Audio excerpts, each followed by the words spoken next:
Om Sri Mahaganadhipatiye Namah. So let's start. Unlocking the cash conversion cycle. This is a very important metric. This is going to change the way the company operates. I will talk about what are the constituents of this metric, but before going to that, you should understand this is not only about finance. If you are working an employee also, it is very, very important. We will talk further about how we can use Agile and Scrum and look at different metrics. This is one of the metric.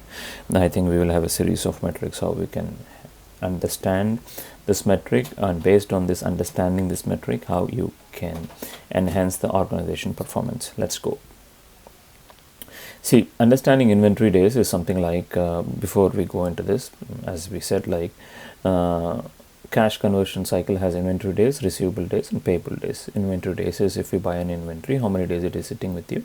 Receivable days, after you make an invoice, or kind of an invoice, I don't want to say sale, but sale also. Once you did an invoice and a sale, and the amount of days it's taking you to receive. Let's think you did a sale today. Sometimes people take it in credit and 30 days, 40 days. Payable days, obviously once you are giving your product to someone for 30 days credit or 60 days credit, you will also be getting your input. If you're a manufacturer, your input would be metals.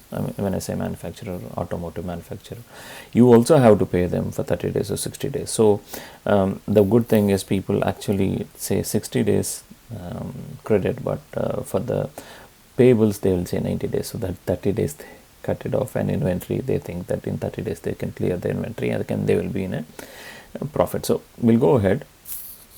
So this is, I said very straight, but inventory days, it clearly says how many days the inventory is sitting inside your warehouse or inside your company, or it's sitting on your books basically. Purchased or produced to time sold. Basically it is from time it is purchased or produced to time to sold. Difference is that. So let's think you produced a product on day one, and the inventory is still sitting with you on your books for the 60 days. So inventory days is 60. Period. Inventory turnover ratio, it is very, very important. You should have a very high inventory ratio. Reason behind it is selling your inventory quickly is an efficient way.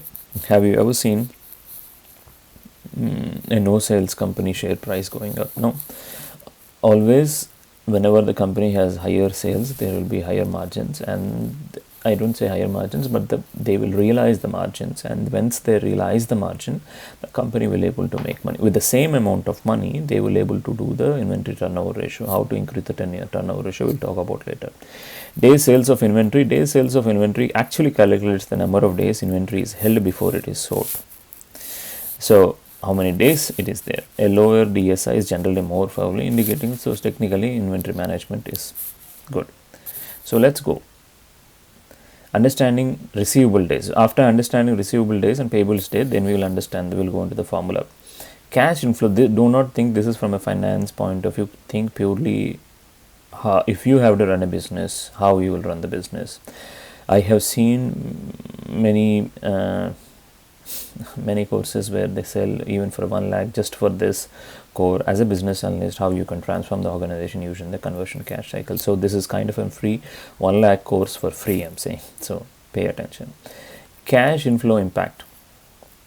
This is technically what is just divided. If you do not understand, it is so much. Cash plus inflow plus impact.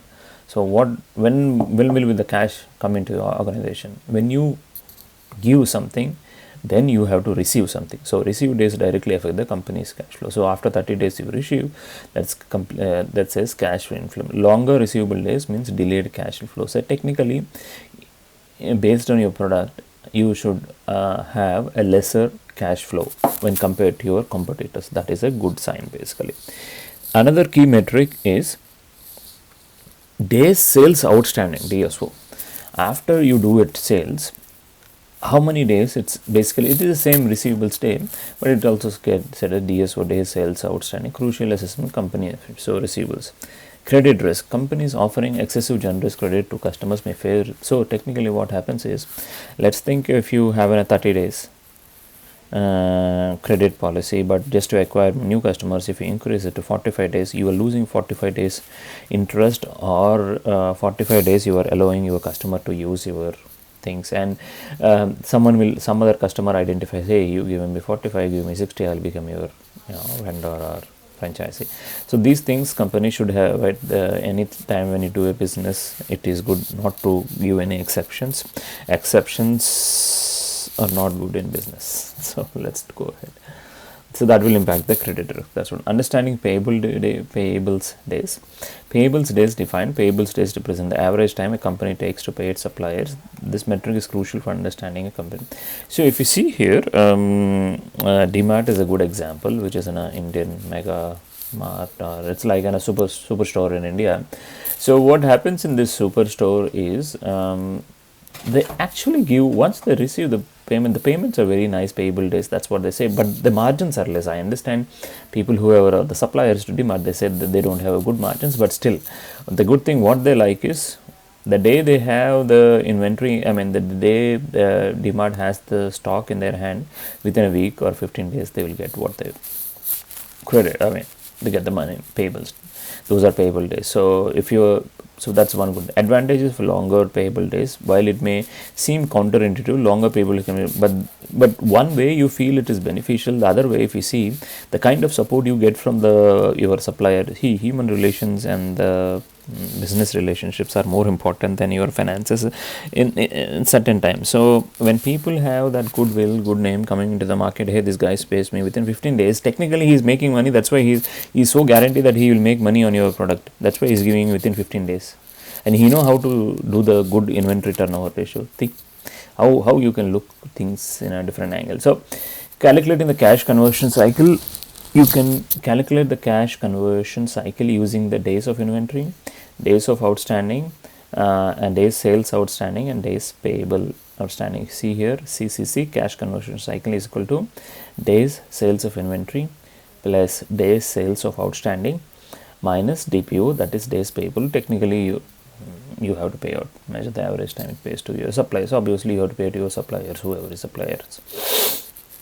Obviously outstanding is you have to pay to someone because someone has supplied to you to produce or do your business. Sales inventory, obviously average time to sell your inventory.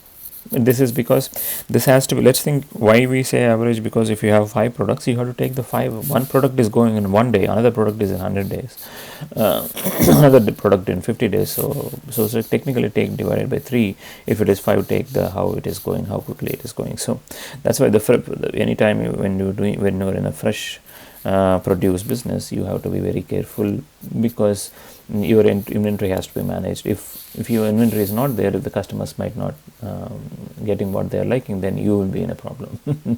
So it is a double-edged knife. So you have to be careful managing the inventory, managing your sales outstanding and payables outstanding. So cash cycle and profitability, yes, whenever the cash conversion cycle is very, very less, it's directly related to profit. I will tell you profitability because it is higher return on your assets. Because let's think if you have taken $100 million to do the business, and if you have a cash conversion cycle of your assets are working like 30 million of your assets, 30% is working. So 70%, I don't know what you're doing, but technically even 100% working, if you are not getting the return on the if you're getting return after 60 days, 70 days, that's not a good thing. The shorter cash conversion cycle, let's think within 15 days you start getting, then it is good. So return on assets will be very nice. That's what ROA stands for. And lower CCC, lower ROA, that's not good. So we'll go deep. One more thing. So look from your competition and from an investor or research analyst point, who is covering you, or the rating agencies which covers your company. When a rating agency covers your company, important thing they actually look at, this is one of the parameters, how cash conversion cycle is there in your organization. If your conversion cycle is becoming better, they will increase your rating, saying that you have a good relationship with your suppliers and vendors. Identify the companies with efficient cash management. So this is what it is. If it's an oil company, I mean, this is like companies which actually not edible oils. Maybe we can take an edible oil examples. From farm to the sale, basically how much time does it take, and within how much time I'm paying back to the farm or whoever is supplying to me, and whom I'm supplying, how much credit I'm giving. So in retail segment, you can think about 30 days, 60 days, 15 days. It all depends on the market to market, and then how well. Obviously, your product should have big quality. If it is not quality, then nobody is going to buy you. Second time, there will be no returning customers. Maybe first time you will push to using the advertisement, but if that dopamine or that the value is not there, then the customer is not going to come back to you. And industry analysis of CCC. This CCC is nothing but cash conversion cycle.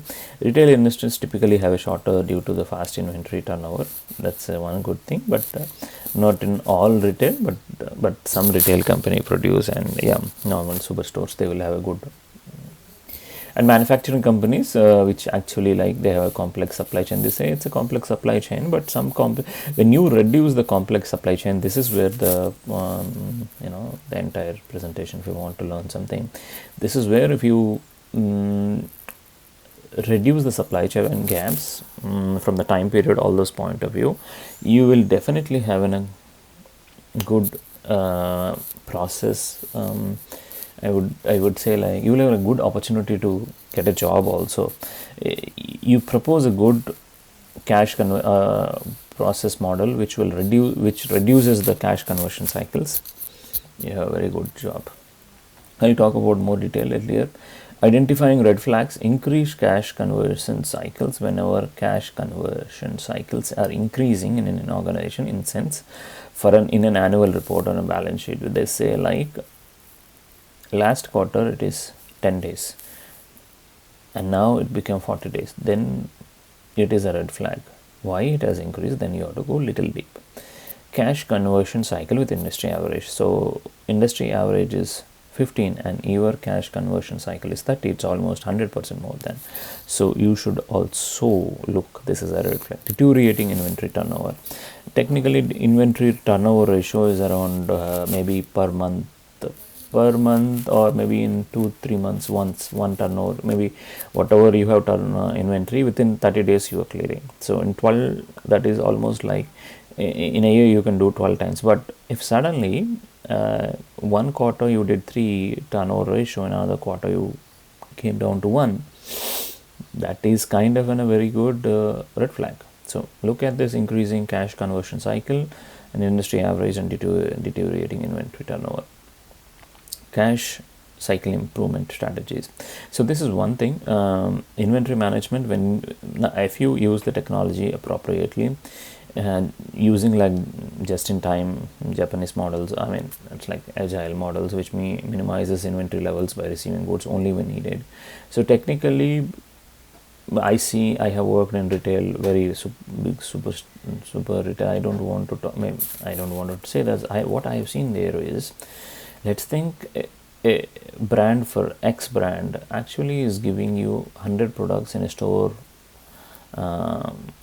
location, maybe Michigan, and for this X brand, they will keep the order, or the system directly sends in a request to the brand product owner, or basically the product owner or the product manager, saying that, hey, another 10, or basically it comes from the superstore.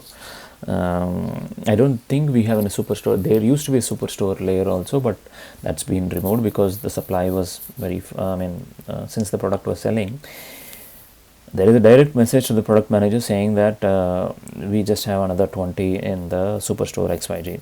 Does he likes to, because he wants that product line, you would like to keep the things. Then you look at the other, like to keep the order for the 100 again. Then you look at the other store inventory, and if all other stores are also in a similar fashion, like they depleted and just another 10-20% are there, then they will look at the travel time and how much time it all takes to come back, and just in time they will keep it. I have seen that that company is successful. So technically this is a very good model where you ask it and it's like refilling your glass. Whenever it's empty, then you or about to get empty, then you will refill your glass. Water. Receivable management. Tighten credit policy to reduce the risk of bad debts and shorten the collection period. Offer early payment discounts to incentivize customers to pay. This is technically, sometimes what happens is you sell your product and you say pay me within 15 days to your customer. You will say I'll give you 5% discount, or maybe 1% discount, or 2%. So and also having CRM at the both ends, like integrate or having an API. Hey, I need this one, and I mean a single click actually makes sure that even at the creditors and or whoever is producing, they know, okay, I got my money and I have a new order, boom, I am shipping. So that kind of situation. Payables management, negotiate longer payment terms with suppliers to extend period, free up cash, so that is important. Centralized purchasing process, yes, rather than decentralized. That's what I was saying. There was a time where decentralized, where store has to say, with the store executive say to the store manager says to the product manager, and the product manager gets to the vice president. There's too much levels, but if you ensure there is a less human thing and try to robotize or automize, makes more meaningful to reduce the cash conversion cycle. That will be technically managing the cash flow effectively. So technology, RFID, I think people who are into the warehousing, all those things, they know, and receivables and payables, AI, artificial intelligence, you can use it. I mean people used to have Excel sheets, but you can use the technology what you like. As I said, I think I already said about how effectively you can use your just in time and CRM technologies. So yeah, I think investing in a CRM good systems is also good. Cash cycle and valuation impact. Valuation increases, 10% reduction in cash can lead to a 10%. Yes, that is true. So that's why companies focus on cash conversion.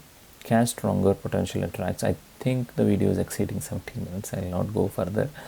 Looks like in next video maybe I'll talk about cash cycles, how the companies, 4-5 companies and 4-5 models.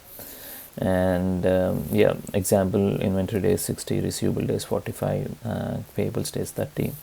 Cash conversion cycle is technically 60 plus 45, 105 minus 30 is 75 days. So it is taking 75 days for you to convert your cash, whatever you invested coming back. Conclusion, financial health indicator, it is very important. This one, competitive and competitive, it should be profitable and competitive, essential, very important fundamental analysis. Yes, next step is if you want to partner with me or partner with us for the from a consulting, to understand how your organization, what is your cash conversion cycle, how to unlock its potential, how to reduce it, the challenges, the marketing, or when I say marketing, what strategies you have to implement to reduce the cash conversion cycle and reduce the creditor days, comparing the market, looking at market, competitive, Porter's model, competitive strategy model. So you can discuss all those things, pestle model, all those things. So for now, if you want more information, look at the description below, we can connect. And do not take cash conversion cycle as easy, because any one thing which can make your organization fall down or kneel down is simple one word, that's called finance. If you are not good with the finances, it is not good at all to be in the business. If you think, you must be very good in your finances, period. Thank you, bye all.